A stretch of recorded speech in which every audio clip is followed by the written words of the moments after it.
time I had just finished soccer and he had been done playing or something. I was like, come on, we gotta do this little warm up, get our muscles activated. I couldn't do it now, but. First of all, did you graduate from all them colleges you went to? Yeah, I did actually.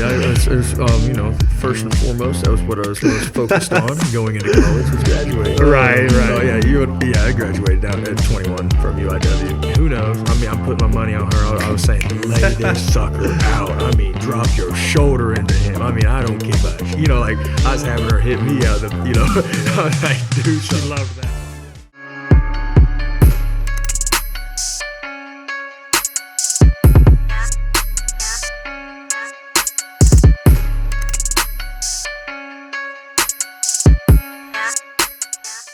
Hey, welcome everybody. Third episode of All Roads Lead to the Gym.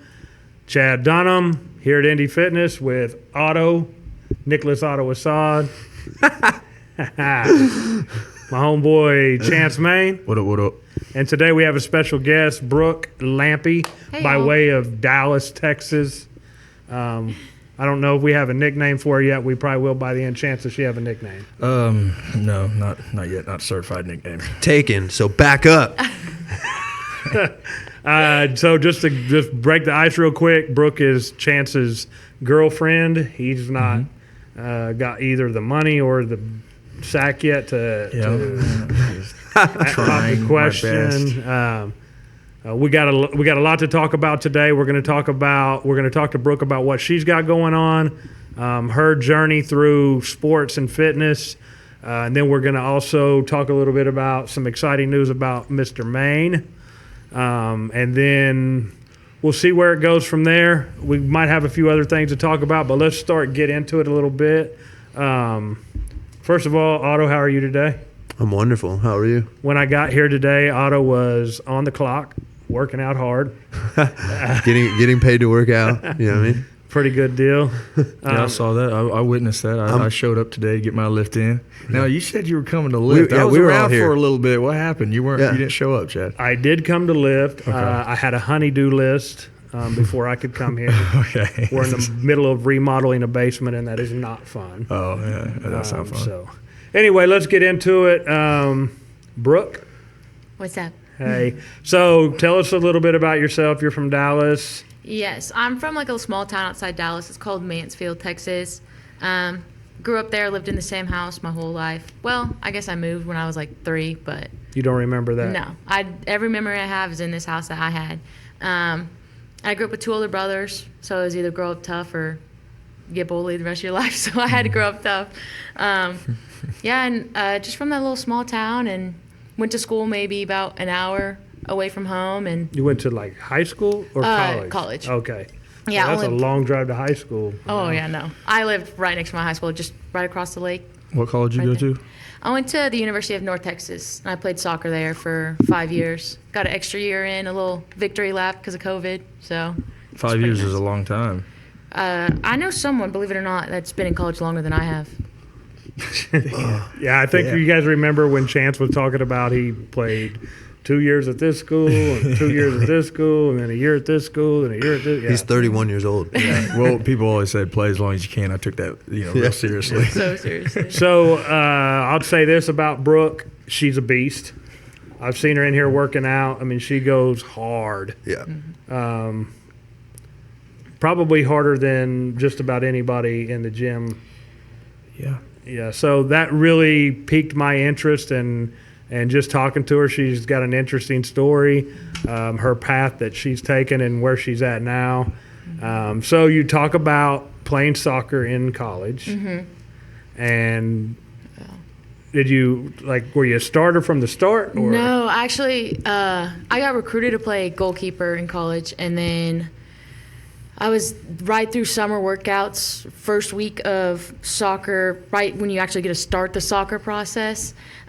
First week there, we had a girl get hurt, and my coach was like, hey, I heard you played field. Will you just step in for this? And so I said, yeah, no problem. So I stepped in, and he was like, oh, wait, you can actually play field. And I was like, well, yeah, I was getting recruited from other schools to play field. And he was like, all right, well, actually, I don't think I want you as a goalkeeper anymore. I'm going to make you a field player. Which, if you've ever played soccer or anything, it's playing goalkeeper, there's goalkeeper shape, and then there's field shape. Just like there is any other thing, like, you can be in shape, but you might not be in shape for a sport. Kind of exact same thing. And so I had to get in a lot of good shape to be able to start running, 10 miles a game and stuff. So I went through that whole process my freshman year, and by the end of it, we were conference champions, won our conference tournament, made it to the NCAAs, and I was starting at left forward. Dude, my left foot is horrible. Like, I got no left foot. But hey, my coach was like, well, where do you want to play? I was like, I just want to be on the field. Like, I don't care. I was really going in expecting I was maybe going to redshirt or something just because of freshman goalkeeper. And there was 2 really good goalkeepers ahead of me. So I was just like, he's like, where do you want to play? Or, what do you do? I was like, I don't care. I just want to play. So, put me in wherever and I'll, make it happen. So really, it's not like I was super skilled or anything. That I was just, no one out on the field was going to outwork me. And that was the biggest thing that got me on the field and kept me on the field, really. So that's, I think, and you guys talk about this a little bit, what your feelings are, because there's that old saying that hard work beats talent when talent don't work. Mm-hmm. And I'm not an exceptionally talented person at really anything. Mm-hmm. I just have to work harder than everybody else if I want to even be level with them. Yeah. Chance, your thoughts on that? Because playing football at the college level. Oh yeah, absolutely. I mean, I came in little, lightweight, stick-looking guy, looked like a cross-country runner, and if I didn't want to put in any work, I probably would never been able to continue to be a football player, or at the level that I wanted to play at. So, I mean, it's you've got to put it in. And, Otto is very talented at lifting. Like, that's his thing, is lifting. And he's, you have the talent, but you also put in the hard work. Mm-hmm. Yeah. I think I just did it for so long so consistently that it just eventually it starts to become more natural. You know what I mean? Probably a wasted athlete. You probably could have been a nice I honestly, like, now that I'm 35 years old, I'm like, and I'm watching you guys and like all these people he talks about, and I'm just like, fuck. I'm like, but also, I could have done that a little differently. Yeah. Also sometimes people think that, like, Chance got a chance to be on the TV show, mm-hmm. right? Mm-hmm. So people think, oh, he's an overnight success. But it took you 10 years, like Big Sean said, it took 10 years to be an overnight success. Yeah. Like, you didn't just wake up and be a star. You had to put in the work. You didn't just rely on your talent alone. Yeah, absolutely. 100% true. So, Brooke, when you were talking about not being in shape, mm-hmm. This is kind of a fitness podcast. Mm-hmm. Talk to me a little bit about what you had to do, like what kind of workouts you did to be a goalkeeper versus mm-hmm. what kind of workouts you have to do to play the field, especially forward, which is much more you're moving, running. Right? Yeah, and especially like our style of play was really like physical and kick and run, so it was like learn how to sprint, because the most I ever ran was within an 18-yard box. And I loved it. I was like, this is perfect for me. I had 18 yards, come back every now and then. And then it switched to you're running up and down the field. And like I said, freshman year I started as a left forward. Sophomore year I moved to a center mid, tore my right quad, played a whole season with it torn. And I remember going to my trainer at the season, like, okay, hey, how do I get this like lump out of my leg? What do we got to do? She's like, no, it's going to be there forever. I was like, oh, okay, cool. And then my last 3 years, I ended up earning the like center back position, which is as close as I got ever to playing goalkeeper, except for I think freshman year once I got to go play goalkeeper, and it was in the conference tournament championship game, and we went to PKs, and I'm just a lot more calm. Not everybody who watches the podcast knows about soccer. I forget. Y'all don't even have soccer in this town. Do you know soccer a little bit? Yeah, I do. Okay, because you knew what forward was. I whenever I started watching, I didn't know nothing. Yeah, we do have soccer. We have some state championship high school soccer here in Independence. Okay, yeah. So maybe it's just Cherryville that doesn't. Yeah, I do. Cherryville's pretty small, and so they would have slim pickings between football and. But gotcha. Independence, Coffeyville, they're big enough to have soccer teams. Okay. So PK. Yeah. Place kick, right? Yeah, so it's a penalty kick, so it's really just... a penalty kick, yeah. So it's going to be you're 12 yards out. I think it's like 12 yards out from the goalkeeper, and you get the ball's placed on a line, they blow a whistle, and you got to just run up and kick it, and the goalkeeper has to try and stop it. Isn't it like, I don't know what it is in college, is it like 5-5 or something like that? Yeah, so typically, yeah. So they'll do 5-5. You pick your, top 5 players that you typically already know who are the best at PKs. And then if it keeps going like it's even, you just continue working down the line of your 12 players that you have on the field. And I was known when I played goalkeeper, like in high school and middle school and all that, I was known to like be really good at PKs, and it was just because I had a good initial reaction. And so when it came down to PKs, I mean, our keeper had an amazing game, and my coach was like, all right, Lampy, go and goal. And in the moment, I was like, yeah, no problem, I got this. And we ended up winning, thank goodness. But then afterwards, and kind of all soaked in, I was like, man, that could have been really bad. Like, if I would have lost, I probably would have been off the team. Like, no one would have talked to me more. But in the moment, I was like, yeah, no problem. Did you put your hamburger helper gloves on? Yes, I did. Yeah, oh, okay. yeah. It was awesome. And I remember the announcers couldn't even figure out, like, who was in goal. They were like, someone's in goal. We don't know who it is. Because I was listed as a forward, not a goalkeeper. And then by the end of my career, if you look at my, like, roster name, it's goalkeeper, forward, midfielder, defender. It's, like, every position. But like the question you had asked was, how did I get in shape? Goalkeeper, you really had to work on explosiveness and vertical and learning how to pop up off the ground without using your hands, like being able to make one save, pop back up. So a lot of it was more just agility, I would say. And then whenever I transformed onto the field, it was you got to last 45 minutes till you get a break. So it was a lot more long distance running, sprinting for longer, like, sprinting for a lot of like shuttles. So we'd sprint for like a minute and a half, take 30-second break, sprint again. So just really working on getting your heart rate up and being able to bring it back down. So kind of some interval training. Yeah, 100%. That's the best thing I did. I would just get on a treadmill, and you probably see me do it in here a couple times, but I would run for 30 seconds, rest for 30 seconds, run for 30 seconds for like 10 or 15 times. And I know that you and Chance sometimes go in the turf room and do some like HIIT workout type stuff, right? Yeah, he hated me once. He doesn't look happy. I think it was one time I had just finished soccer and he had been done playing or something. I was like, come on, we gotta do this little warm up, get our muscles activated. I couldn't do it now, Tried to but kill me. I think one time also you brought Papa Drew back there, right? And did it because I happened to walk back there and he's laying on the turf. Starfish. Like, I'm dying. Yeah. So. You have a very aggressive personality, I think. Like, not just personality, you are an aggressive person. Yeah. And I don't mean like in a negative way, like you try to fight people. yeah, no. But on the soccer field, it's kind of like in hockey, right? Like there's somebody that is kind of the enforcer. Did you ever feel that role? Yeah, 100%. And I mean, that was why I think Chance liked watching soccer so much, because I mean, him and his parents, they would send me videos after the game, because when I'm playing, I have no idea.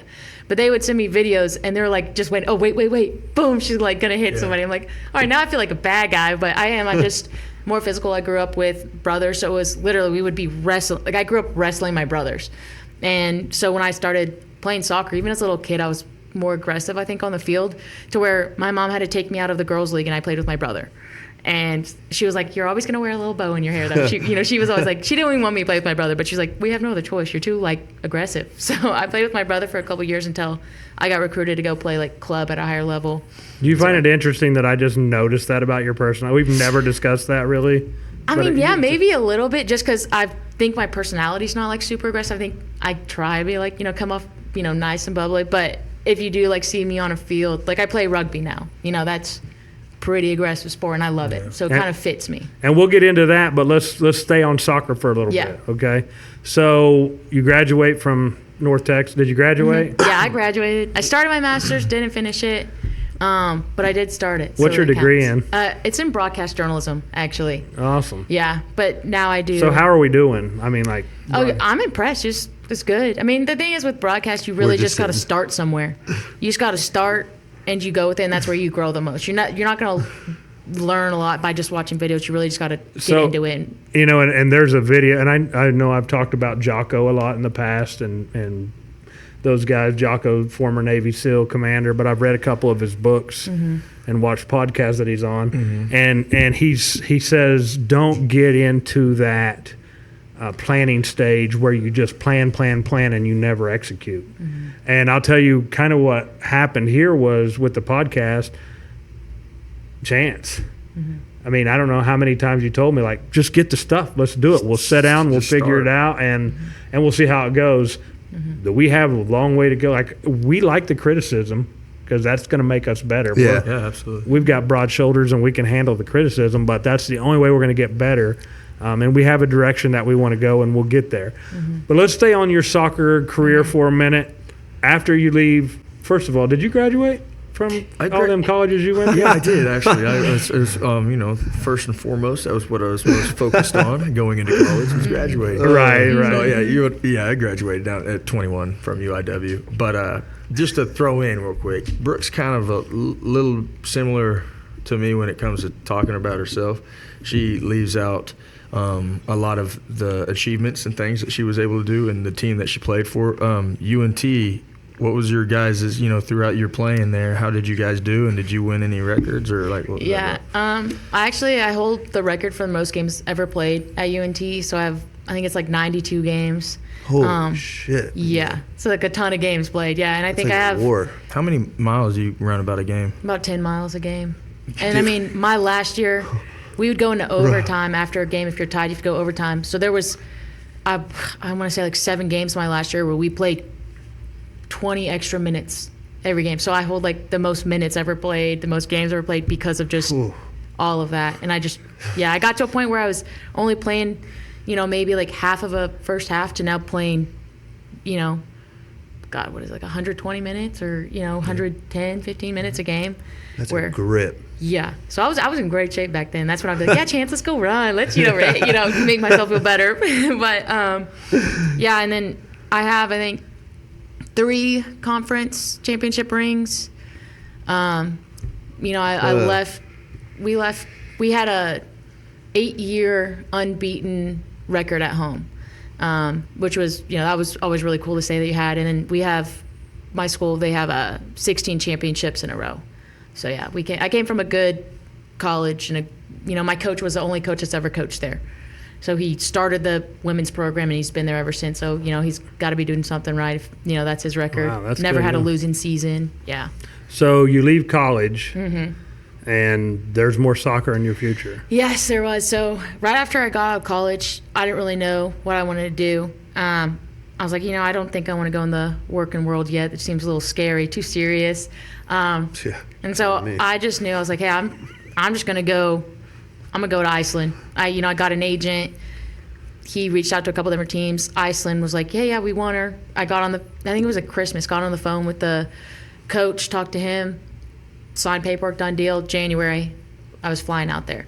I didn't do any research, didn't do anything. I get there, I'm like, oh, they know English. They don't really speak English. They speak Icelandic. And I was like, oh, it's 24 hours of dark. That's pretty depressing. Oh, What? I didn't even, yeah. I don't know. I'm not educated. So. Oh, no. Do you I already wasn't. do that? What about your phone situation? Yeah, I also got over there, didn't even think that I needed to get like an international plan. So I had no service, couldn't like talk to anybody, call anybody, nothing. And my travel day was, it's only an 8-hour flight if you fly from like Colorado, but I flew from Dallas. So I had to fly from Dallas to New York, had like a 6-hour layover. Then I had to fly from there all the way to Iceland. And then you land in Iceland, you have to take an hour bus to another airport, and then I had to take an hour and 45-minute flight to my town that I was in. And I got there, coaches picked me up, they're like, you want to go to practice? Sure. All right, yeah, sounds great. And I went, and it was fine, but I didn't do enough research. I didn't know anything about the town, anything about, the place at all. I mean, they were going to give you a place to live. Yeah, so I did. I got a place to live, I got a car, and I got like $1,500 a month. Do they drive on the other side of the road? No, or? they don't. So thank goodness. But all the cars there have the like nails in the tires. So when you drive, breaks all the ice and the snow. But during winter, it's pretty depressing there. Like, and they know it too. They try and do things to like help bring up, the environment. Their stoplights were all shapes of hearts. So like when it turned on, it was like a heart. So that would be something you'd see like, oh, it's kind of sweet, They would paint the roads like in rainbow colors, which is a good idea, but it snows and ice there. So then you can't even see the road. So you're like, oh, well, you had the idea, just didn't really execute it as well as you could have. But yeah, I stayed there. I signed a 2-year contract. And after 5 months, I was like, I just can't do this. I realized I love soccer, but I didn't love it that much to be that far away from friends and family. There's a lot more to it that I was like, this isn't what I think I want my life to be anymore. You know, I was, God, I don't know, felt like, I think it was like 4,000 some odd miles away from him. And that was just hard. And we'd done long distance our whole relationship. And so that was, you know, I was like, oh yeah, it's gonna be no big deal. But now you're on different time zones. So like I was going to sleep when he was waking up, and it was, you know, it's a lot more different. And the bigger struggle with that too was I lost my mom that same year. So like going into COVID, lost my mom, went through that, you know, the whole season. And then right then I just think I was maybe like in a fog where I didn't want to think about anything. I wasn't thinking, I'm just going to go and do this.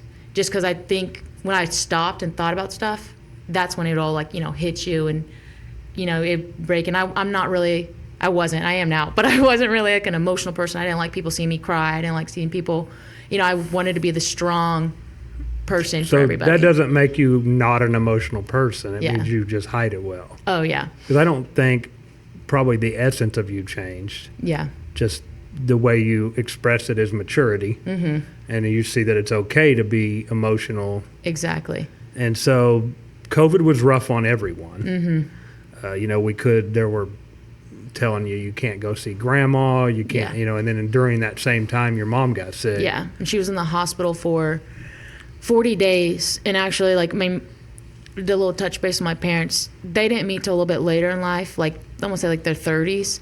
And they dated for 8 months, got married, started a family.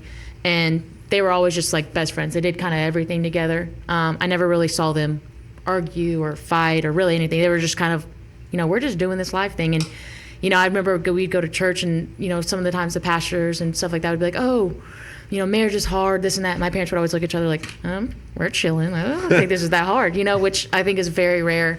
But like when my mom got sick, my dad slept every single night for 40 days in the hospital with her. And you know, the hospital, there's no it's not comfortable. Like, he slept on a couch for 40 days just because he didn't want her to be alone.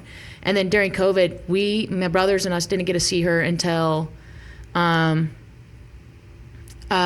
think at like the 38-day mark, because we had to go up there and they allowed us to come in one by one and get trained on how to help her because she was paralyzed from the legs down. So we had to learn how to like for me, I had to learn how to do like a catheter on her. I had to learn how to like lift her and put her in all these different equipment things that helped her kind of get around.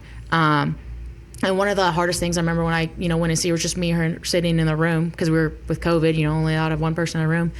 She just felt, she was kind of like me, like a very person, like, I'm going to take care of myself. I want to take care of everyone else. And so for her, that was really hard to like not even be able to like walk or write or take herself to the bathroom. And so for her, yeah, I remember just sitting there with her and she was just like, you know, this is what my life is going to be like. I want God, you know, to take me now, which is like the kid, like, you know, I'm like, Mom, like, I still want to be able to talk to you and stuff like that. But you also got to know, like, that's not living, you know, to her Right. from what she knew what her life was. And it was just very different. You started kind of seeing that like life fade out of you. And that's the same thing about, you know, just not even be able to go outside or like, you know, see sunlight, be around that, stuff starts to really affect you. And so when all that happened and I went to Iceland, you know, and I didn't want anyone to, you know, see me like cry or anything like that. A lot of that hit me while I was there. Cause one, it's already kind of like a depressing time, no sunlight, no nothing. And so I was finally able to like really like let a lot of stuff sink in and realize, you know, not that you're never going to stop missing that person, but you do also start learning to create a new life without them in a way. Not like, you know, you forgetting them, but you have to, like, that there's a, you know, big part of your life that's no longer there, and you gotta find a new way to function without that, but still in a way keep their memory alive. You know, as a parent, Mm-hmm.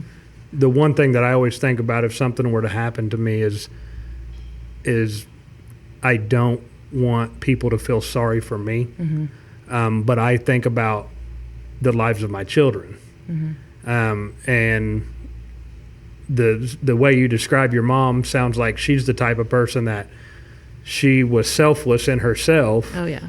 but more worried about how it would all affect you and your brothers and even your dad because Yeah. they were so close. Mm-hmm. So that had to be really tough for her to say, like, just I'm ready to go. Yeah. Yeah.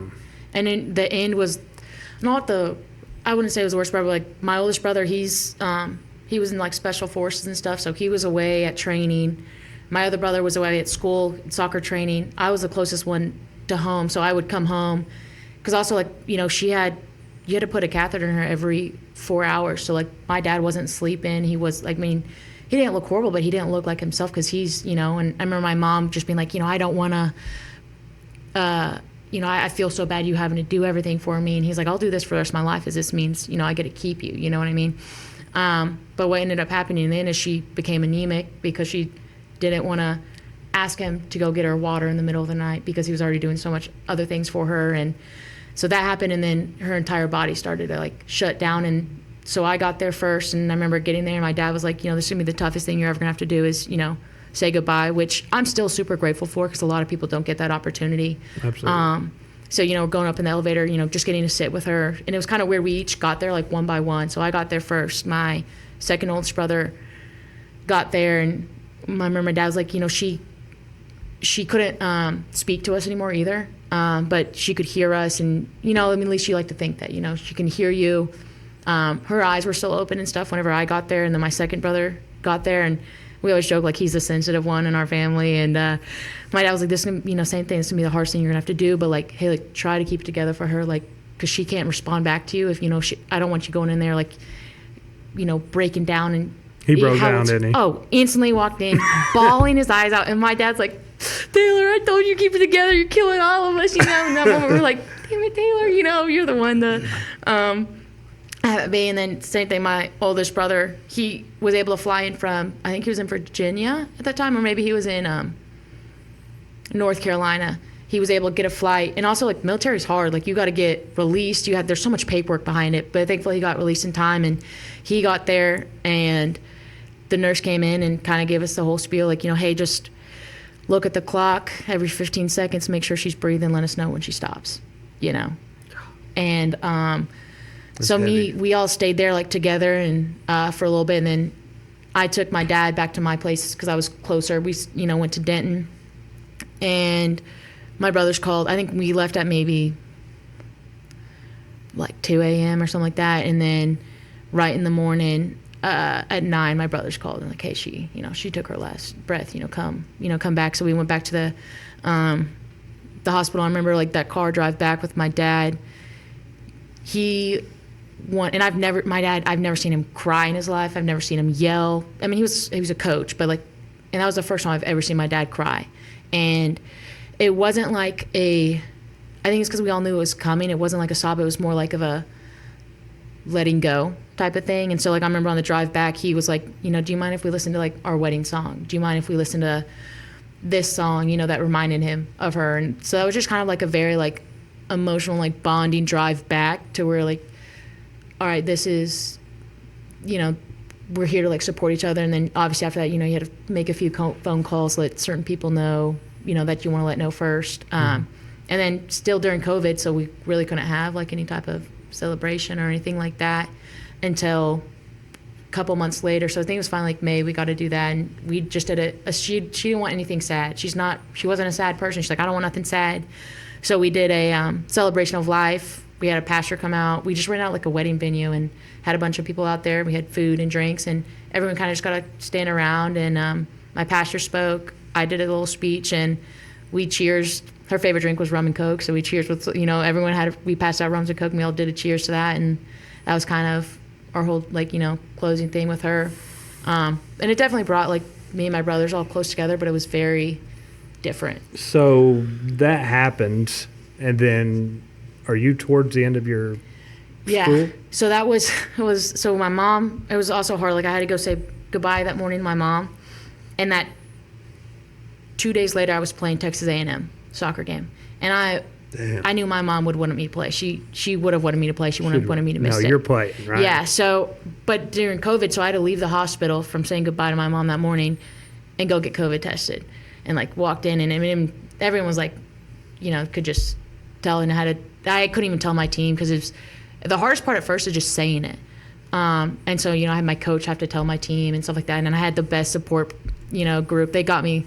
I walked in the locker room before I'd even see my team, and they had flowers and my favorite drinks and, just stuff for that. And the strength coaches, the football team, the athletic trainers all got together and they raised like money for my family to like, just put towards everything. Cause my mom was also they were both retired, but she had the higher income of our family. And, so that was, they're just the community of having sports really they're there for more than just when you work out. So you tell me if I'm wrong, because I'm just Yeah. kind of like putting things together here. So mom passes away. Mm-hmm.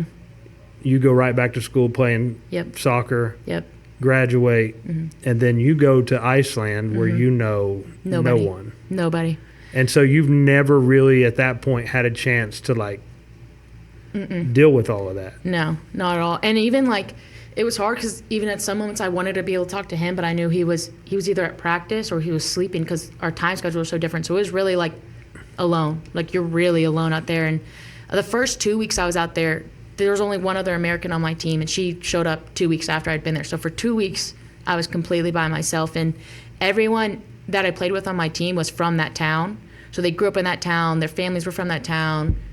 Their, significant others are from that town. And not that they were super nice, great people, but they already had everything that they needed. So they didn't really need another friend, if that made sense, Plus, American kid, speaking English and have a Texas drawl sometimes. So we were struggling. Sometimes you have a Texas draw. Yeah, so sometimes we were, struggling to understand each other and communicate and stuff. But after 5 months, which we were out there, and I actually had my third cousins were out there doing some type of long road trip, and they ended up her fiance got caught in the avalanche and ended up having like a skull fracture, and both of his shins broke from skiing.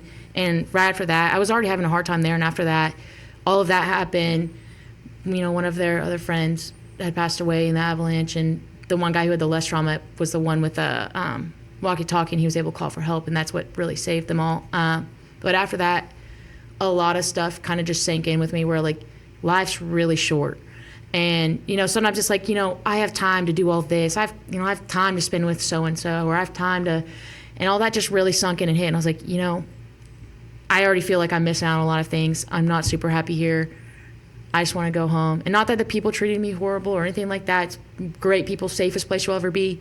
But I just realized, there's a lot of things in my life that I think are a lot more important now than soccer. And so that's why I really came home. And then he was like, yeah, you can come live with me. And I was like, all right, I'm coming out to Colorado. Worst mistake of my life. Of my life. It's only that bad because I wouldn't let him have a lawn chair and a cooler as a coffee living room setup. Lavish, living on a budget, stacking cash, raking that in.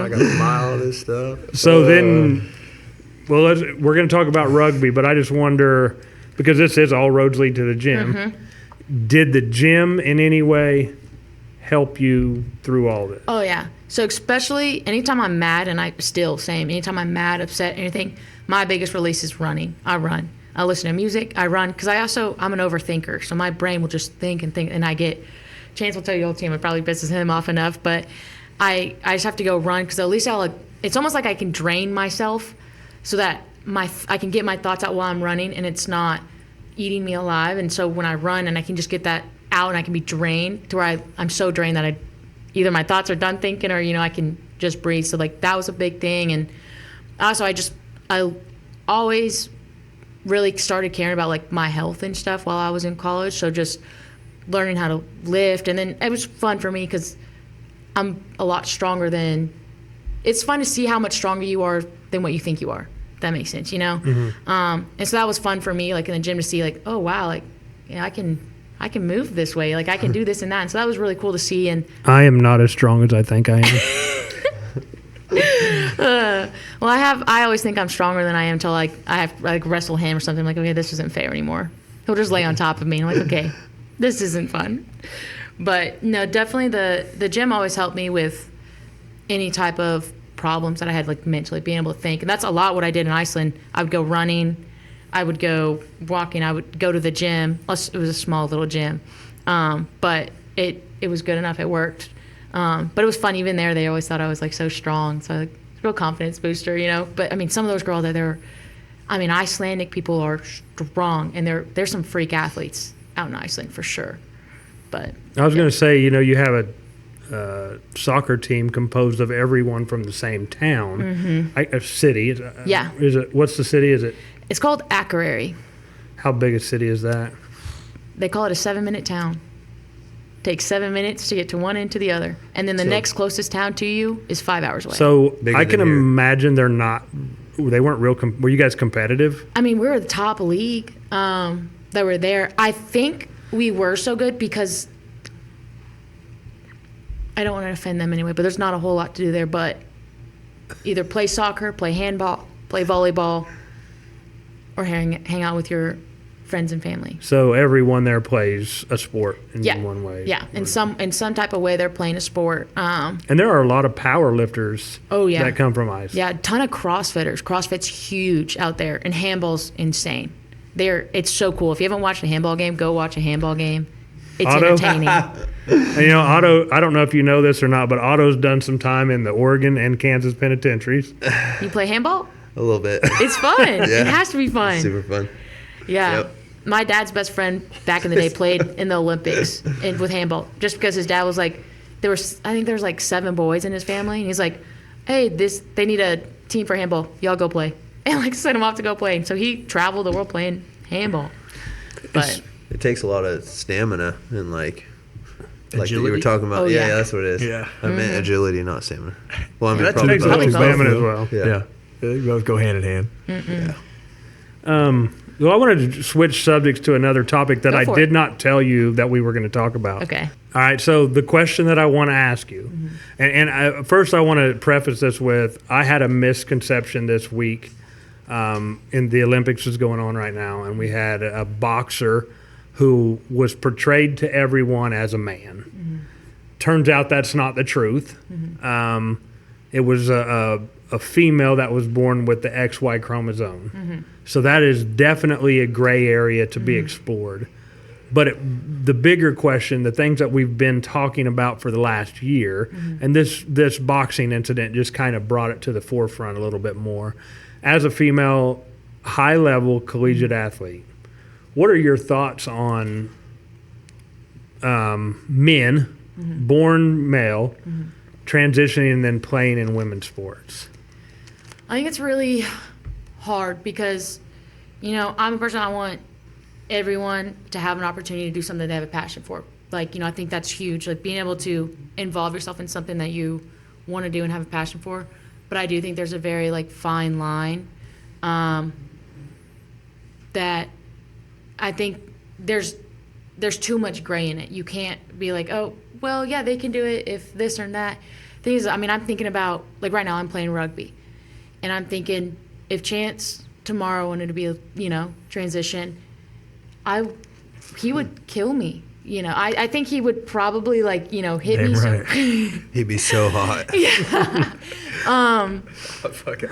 I'm taking it all the way every time. Yeah, and I really don't know what the perfect solution would be. I still want there to be sports for everybody. I don't know if it would be something where there's how there's a males league, a females league, and maybe there's some type of transgender league that can be brought about.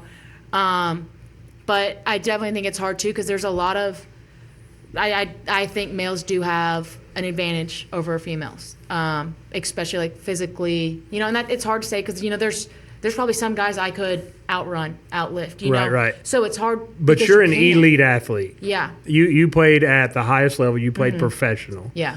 Your boyfriend, he never quite made it professional. No, I'm just kidding. Chance yet. Chance is also a high I'm tongue twister.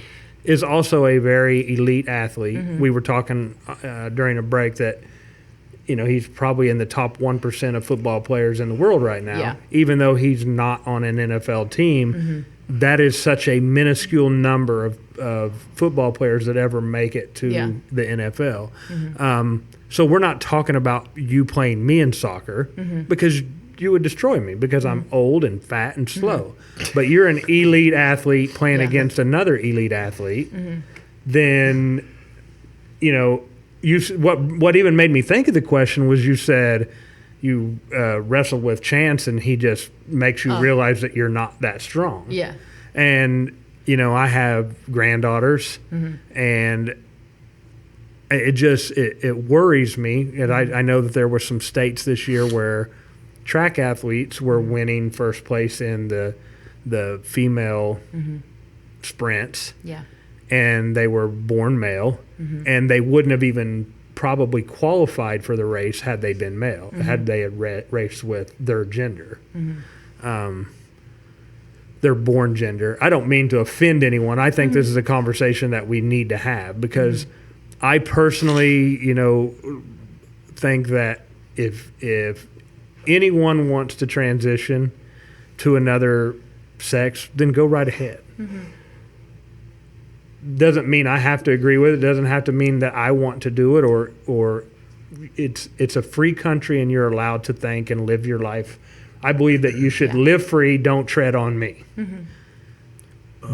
But I think that it's definitely an unfair advantage to play in a man to play in a woman's league and stay out of the bathrooms. That's my only two, the the swimmer, the transgender swimmer who swam was in the locker room with the women. Yeah. Leah Thomas. And I just don't feel like, that was probably the right thing to do. Yeah. I don't know what the answer is, but being in the locker room with my granddaughters or even with you, it to me is unacceptable. Yeah. I think it's just hard because, it's just, you want everyone to feel like included and have opportunities. But it's literally, like you said, just trying to find that, where do you draw the line?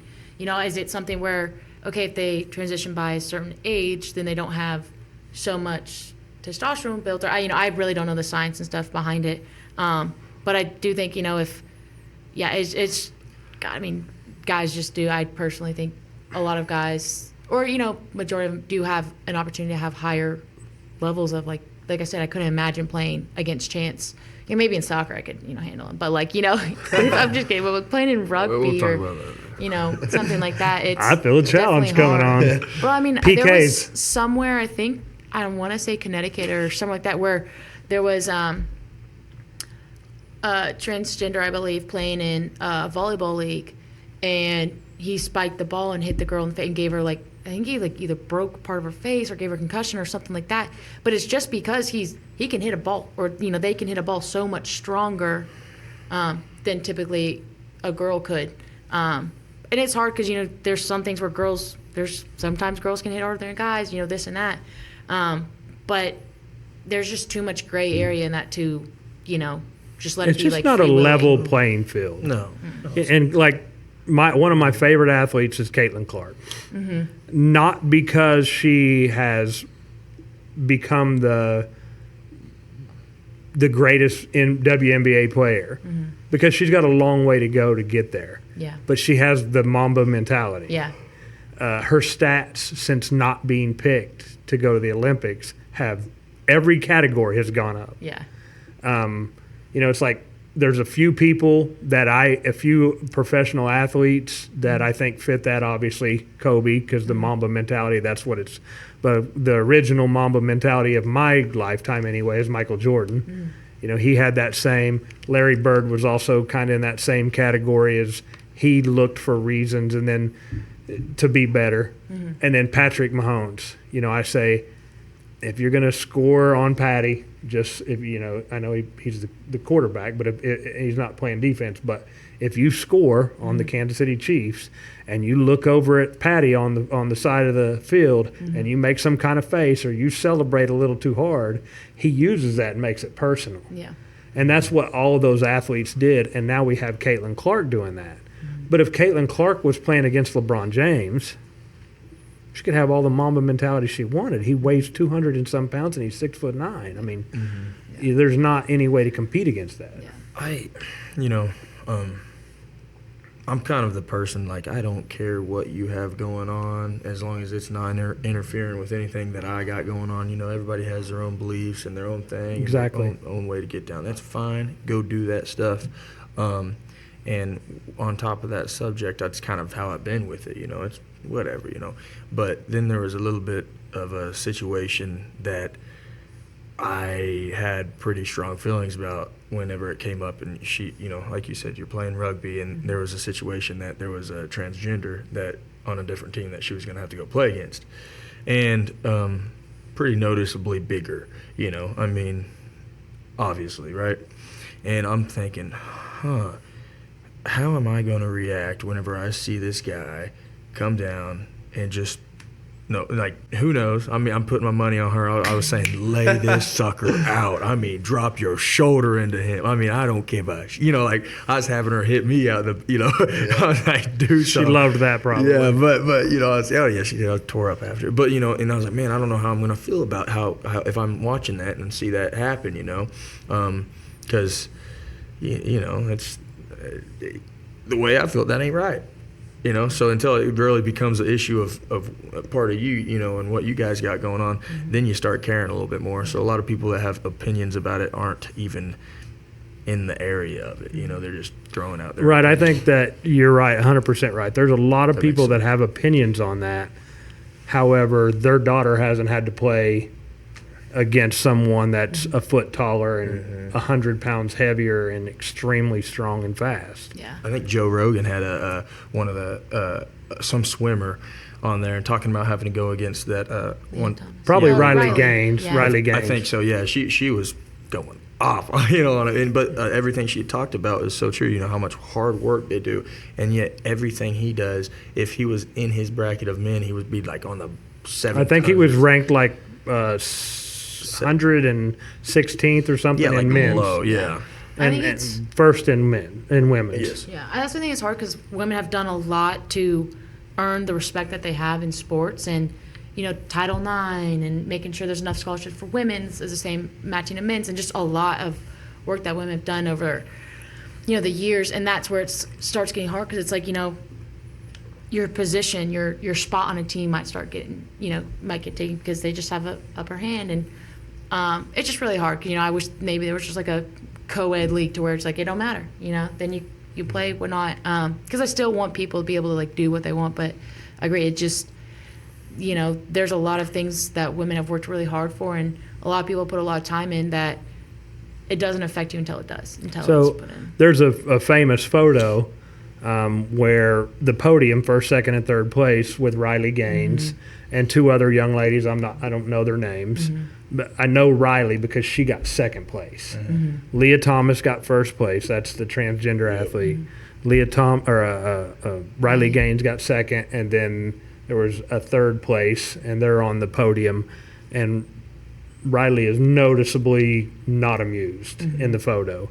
But then Riley, the girl that ended up getting third, and the girl that ended up getting fourth, they made sure they got together and took a photo. Yeah, I saw that. And now the NCAA has reversed and given them their rightful place. Yeah. They've taken it away from Leah Yeah. Thomas of her. Yeah. You wonder how How did it get to that How did point? even let that come in the door in the first place? Yeah. And now why are we backtracking? So this is a very controversial subject, and Otto's staying quiet on it. I mean, I'm simple. For starters, I know that, we're yes. talking about we're talking about sports, and I'm not like super into them. But on how along with what you were saying, like, bro, I don't care what you like. I don't care what Eddie, do your thing, dude. Just don't bring it on to me. Like you know what I mean. But I could see how so you're a sport, you're passionate about a sport, you're passionate about a sport. You know what I mean. So like, and that's your lives. So to bring that would be a tough one for me. Yeah. You know what I mean. Like, Sure is. I mean, so I'm just listening. Yeah, I think there was one so you're like big into lifting. So there was one where I can't remember where it was. I want to say it was somewhere like overseas. But there was a transgender lifter who broke a woman's record at bench, and I believe it was Canada. yeah, and so the next go around, the I think the Canadians like coach for the women's league, he was like, all right, I'm gonna sign up as a woman too if that's gonna be okay, and be the guys, broke that record to show like, hey, like this isn't Legit, he did. Yeah, this isn't fair. But it's also just he was just showing like where do you draw the line? Because Yeah. I can say, today I'm a guy, tomorrow I'm a girl, I'm gonna sign up a girls league, broke this women's record. Like he was just trying to shine more light. Like, hey, look at this. Yeah, in the video that I saw, the transgender athlete broke the record, and you're right. It was the Canada coach for sure, or a coach from Canada, of a women's powerlifting team. This transgender athlete was going to be in this meet, so he said, "What are the qualifications?" They said, "You just have to identify as a female," and he said, "Sign me up." The transgender athlete then got really mad at that coach, saying he was a fraud and this and that. Well, where do you draw the line? I mean, Yeah. he just basically gave that athlete a dose of his own medicine. Yeah, Yeah. that's heavy, Weird. dude. Like imagine you like signing up for like a lifting competition, or like you do those little lifting competitions here. Bro, I'm going against the girls. All two of them. Yeah. I know I need to be in this next one. I think it'll be fun. I haven't really I lift to stay in shape, but I've never really lifted for strength, so it'd be fun to see where I would fall. What do you think? Just throwing some numbers out of there. What do you think your bench? Yeah, let's put this up there. Let's get some numbers, and I'm going to write them down. Go ahead, write these down. Oh no! I'm going to write them down, and then we're going to check them out after the next 1,000-pound club, which I believe is going to be in October. Oh, she'll be here. November. I'll be here. I Maybe. love anything with legs. I feel pretty confident in. I think Well, if you do all three exercises, if you do them properly, yes. include yes. legs. Well, okay, But I let's wanna start with say, squat. Squat.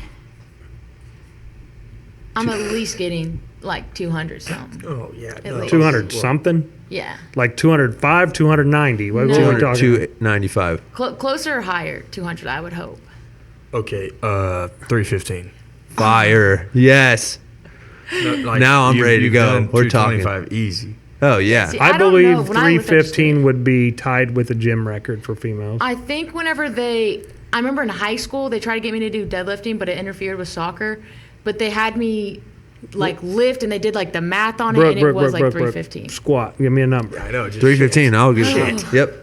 That sounds like a lot. Like, listen, we just No. want a number. We don't want to If hear. anything, I honestly would say like Chance might be better at guessing what I can lift rather than what I know. Because when I just 315. lift, Hey, I'm just here's what lifting. we're going to do. She's going to get We're under going to 315. write Brooks' numbers. We're going to write Chance's numbers. We're going to write Chad's numbers. And we're going to write Otto's numbers. No, I don't want We're all going to guess. And then after October, We'll get to see. we're going to find out. And then we'll bring Brooke back on and we'll Yeah. talk about it. I'm gonna say for me, I'm gonna say 285 on squat. Squat. 285. That'll be a struggle. Chance? What Are you sticking with 315? I'm gonna say she should. Oh, we're all 310, guessing her. 310. 310. And if you do 310, you better do 315. I think I'm going to go with 275. 275. She says she doesn't squat a lot. Nope. There's a lot of technique in squat. So I'll say 275. I don't squat as much anymore, but in Otto? college I did. What do you think? Are you going to, like, train, like, get down with this? Or are you going to, Like we've seen her walking around. do it, she's like, one day a week? You're she's- like, all right, let's just see where I'm at, like every other girl does. Well, if I'm here, then Chance will make me like train. Like I remember our first time when I was lifting with him, he was like, "We need to do this, this, and this." I'm like, "We Yeah. train very different." He trains for like strength and weightlifting. I train more for like, I want to get my heart rate up. I want to, more things like that. So remember earlier when we were talking about Brooke was going to be here and you described her as Yoki.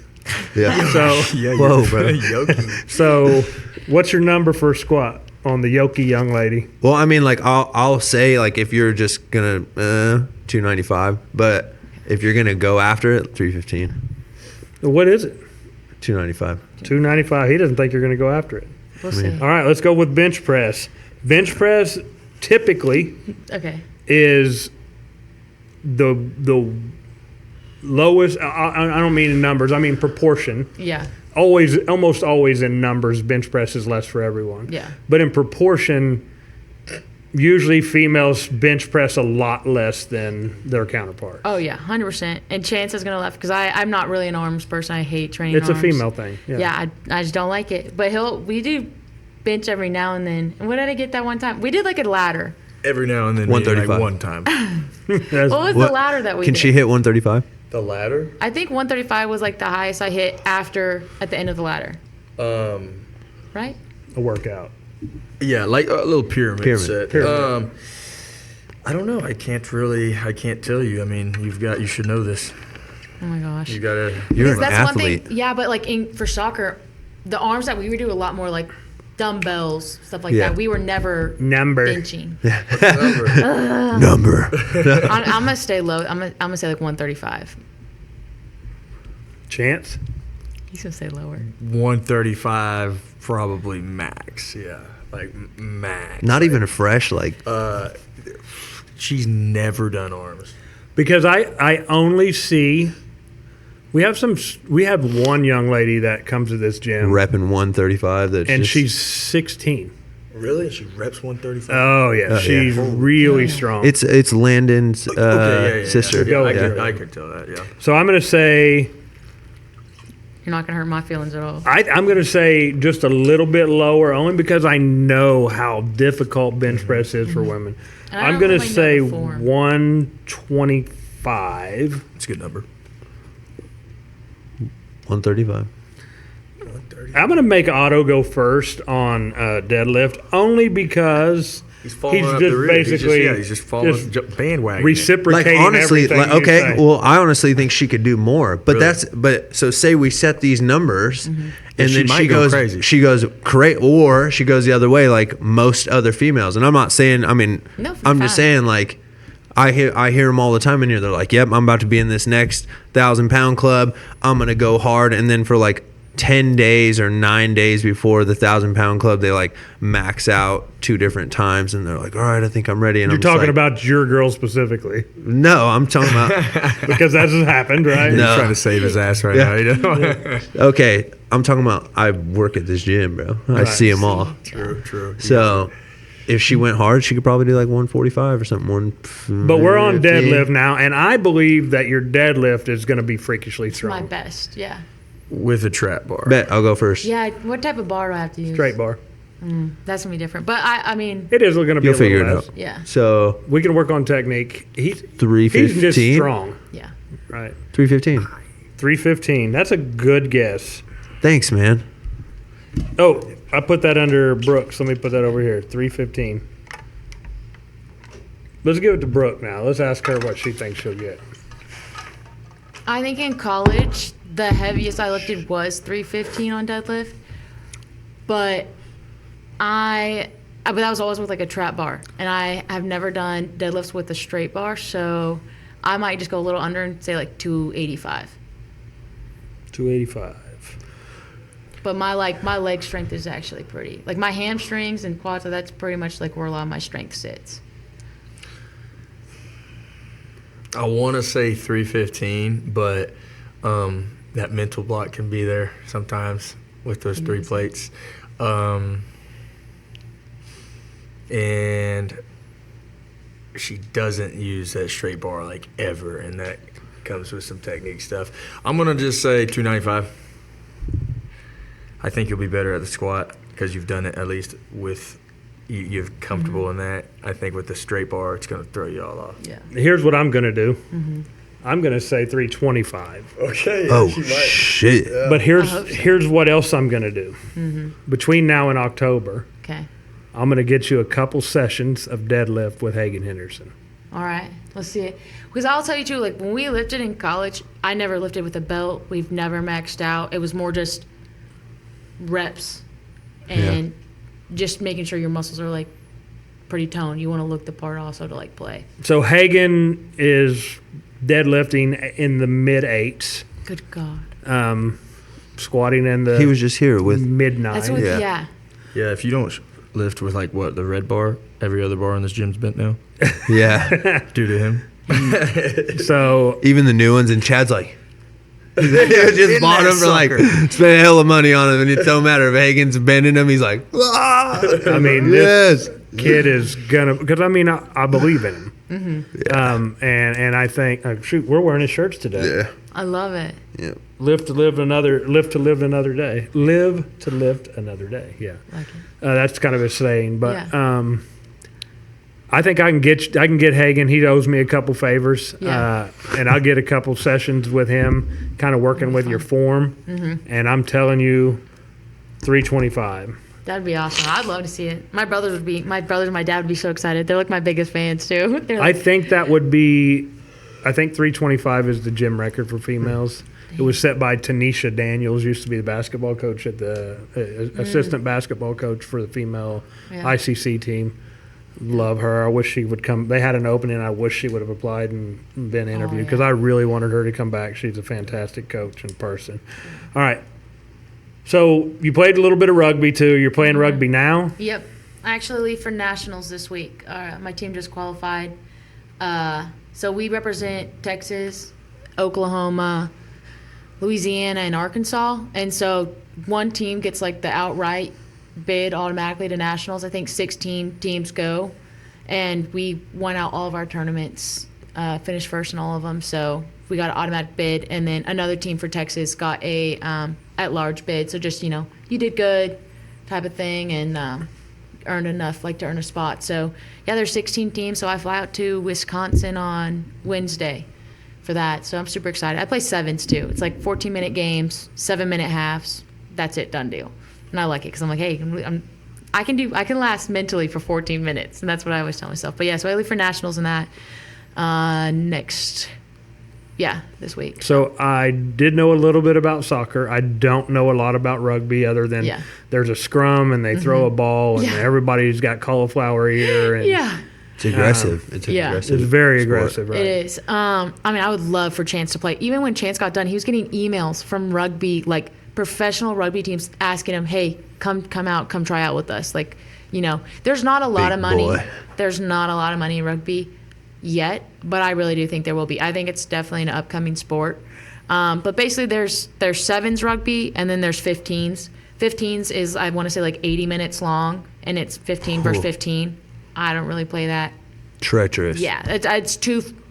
That to me is almost too much, like too physical. For sevens, there's so much more space on the field because it's 7v7. Games are 14 minutes long. All they gotta last is 7 minutes. Get a little break, another 7 minutes. But I play like wide receiver basically. So it's called the wing, and I get the ball and I just run. That's literally my main job, is to grab the ball and run. And like stiff arm folks. And Yep, stiff arm. And it's pretty much very similar to football, except for the ball has to go backwards. You can't toss it forward. So that, and then it is mixing a ain't little bit got with pads soccer. like them other sissies over here. No pads, no nothing. But there's a lot more things like protecting you. Like you have to wrap up. Like you're not allowed to just run into somebody. You have to wrap your arms around them. You can't hit above the shoulders. So there's a bunch of like rules that protect you from really getting like seriously hurt. But no, I love it. I will say I've never been so sore in my life until like I started playing rugby, and the next day, from head to toe, your whole body's just so sore and it hurts. But it's so much fun. And if you watch the Olympics, USA, they got bronze, and there was Ilona, she's like I think that's how you say her name, but a beast, she right? is 100%. And half the time, a lot of the rugby players, unless you didn't like grow up with someone that you knew playing rugby, typically you played another sport and then transitioned into rugby after. And that's how a lot of players learned about rugby. That's dope. Yeah. And she's definitely, and I'm so serious whenever I say she's at a level of the Olympic level, as long as she would continue to learn that training. Yeah. There's film out there right now on her that is, you don't see it very often, and especially from somebody who just jumped into rugby, and she's rocking it. Hey, can we get some of that film and Yeah, Marco?